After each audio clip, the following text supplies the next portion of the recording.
আজকে আমরা যে টপিকটা পড়ব সেটা হচ্ছে মানব বিকাশের বিভিন্ন দশা। তাহলে এই যে আমরা দিন দিন বড় হচ্ছি, আমাদের যে কোষ বিভাজন ঘটে, আমাদের যে দেহের বৃদ্ধি ঘটছে, তো সেই অনুযায়ী আমাদের মানব বিকাশকে কয়েকটা দশায় ভাগ করা হয়েছে। তো আজকে আমরা প্রথম দুটো দশা নিয়ে পড়ব। তো কি বলেছে, সময়ের সঙ্গে মানুষের জৈবিক, মানসিক ও আবেগ সংক্রান্ত পরিবর্তনকে মানব বিকাশ বলা হয়। তাহলে যত সময় বাড়ছে আমাদের মানসিক, আবেগ বা জৈবিক যে বিকাশগুলো হচ্ছে বা পরিবর্তনগুলো হচ্ছে, সেই পরিবর্তনগুলোকে আমরা কি বলি? মানব বিকাশ।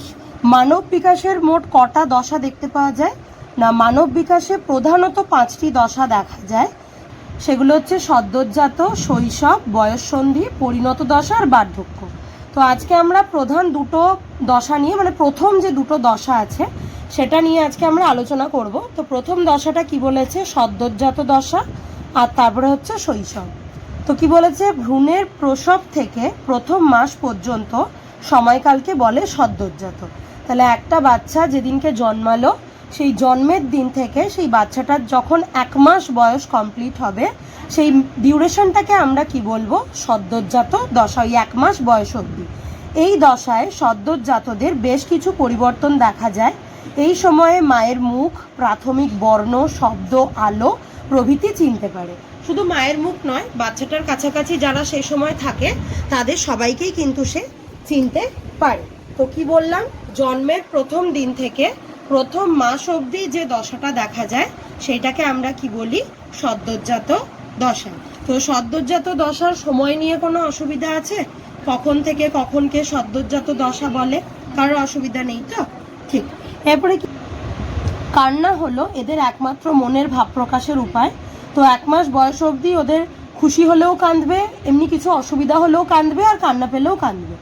জন্মের ঠিক পর দেহের ওজন সামান্য হ্রাস পেলেও তারপরে বৃদ্ধি দ্রুত গতিতে ঘটে। তো 1 মাসের মধ্যে ওজন যদিও বা একটু কম হয়, কিন্তু তারপর থেকে কি হয়? ওদের ওজন আর বৃদ্ধি দুটোই খুব তাড়াতাড়ি ঘটে। এরপরে কি বলেছে? শৈশব।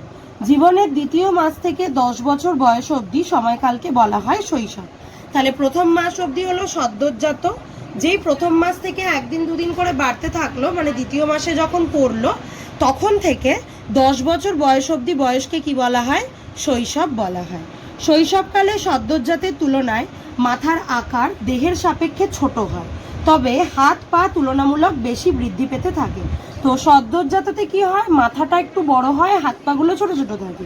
কিন্তু শৈশবে কি হয়? মাথাটা একটু ছোট হতে থাকে আর হাত পাগুলো বড় হতে থাকে। তো কি বলেছে এরপরে?